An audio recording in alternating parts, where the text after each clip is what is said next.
તો કેમ છો ખેડૂત મિત્રો, મજામાં? ને આજે આપણે એક દૂધીના પ્લોટની વિઝિટ ઉપર છીએ. તો આપણને આ દૂધીના પ્લોટની અંદર જે થ્રીપ્સ લીલી પોપટી એનો પ્રકોપ વધારે લાગે છે. તો તમને હું બતાવું કે કઈ જગ્યાએ પ્રોબ્લેમ આવેલો છે અને આની અંદર પણ જે ફળ માખી છે એનો પ્રોબ્લેમ આવ્યો છે, તમે જોઈ શકો છો.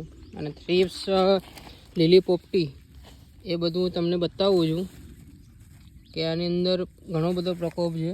તો તમે ધ્યાનથી જોશો તો તમને જોવા મળશે જીવાત. તો આની અંદર પણ એ પ્રોબ્લેમ આવ્યો છે અને સાથે ડાઉની પણ ચાલુ છે, તમે જોઈ શકો છો. તો આ રીતે આની અંદર સ્પ્રે કરવાનું રહેશે. બાકી બેઠક પણ સારી છે, પણ જે ફ્લાવરિંગ છે એ ડ્રોપ થાય છે. તો આવી રીતે આ પ્લોટની અંદર પ્રોબ્લેમ આવ્યો છે. તો તમને બતાવું કે ઘણા બધા જે છોડ છે એની અંદર ડાઉનીનો પ્રોબ્લેમ છે, જીવાતનો પ્રોબ્લેમ છે. તો આવી રીતે આ પ્રોબ્લેમ આવ્યો છે. અને આપણે આગળ એક વસ્તુ બતાવીશું. આગળ એક પ્લોટની અંદર ગલકીનો પ્લોટ છે, તો ત્યાં પણ આપણે જોઈ લઈએ કે શું પ્રોબ્લેમ છે ત્યાં. તો ખેડૂત મિત્રો, અત્યારે ખેડૂતે મંડપની તૈયારી કરી છે. આપણે આગળ બતાવીએ તો આ જે છે એ ગલકીનો પ્લોટ છે. તો પણ આની અંદર પણ ફ્લાવરિંગ સારું છે, જોવા મળે છે. અને જે ગલકું છે એટલે કે ફ્રૂટ છે એની તૈયારી થઈ ગઈ છે. તો તમે જોઈ શકો છો. તો આની અંદર પણ થ્રીપ્સનો અટેક લાગે છે, તમે જોઈ શકો છો. જીવાત ઉડે છે અને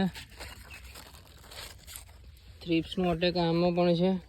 અને અત્યારે ગરમીની પ્રોબ્લેમ છે એટલે આની અંદર ફ્લાવરિંગ ડ્રોપ થવાની સમસ્યા આવે છે. અને આ દૂધીના પ્લોટની અંદર તમે જોઈ શકો છો.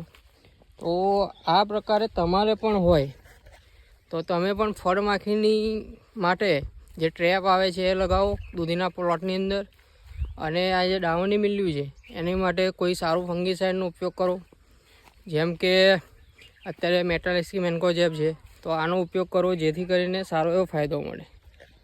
તો આ એક દૂધીનો પ્લોટ છે અને ફ્લાવરિંગ ડ્રોપ ના થાય એના માટે બોરોન અથવા કોઈ પણ જે પીજીઆર આવે છે બાયોસ્ટિમ્યુલન્ટ, તો એનો ઉપયોગ કરો.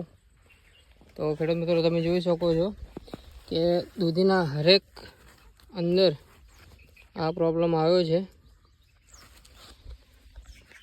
તો તમે પણ એનો ઉપયોગ કરો હરિઓમ એગ્રો સેન્ટરની મુલાકાત કરીને. ધન્યવાદ.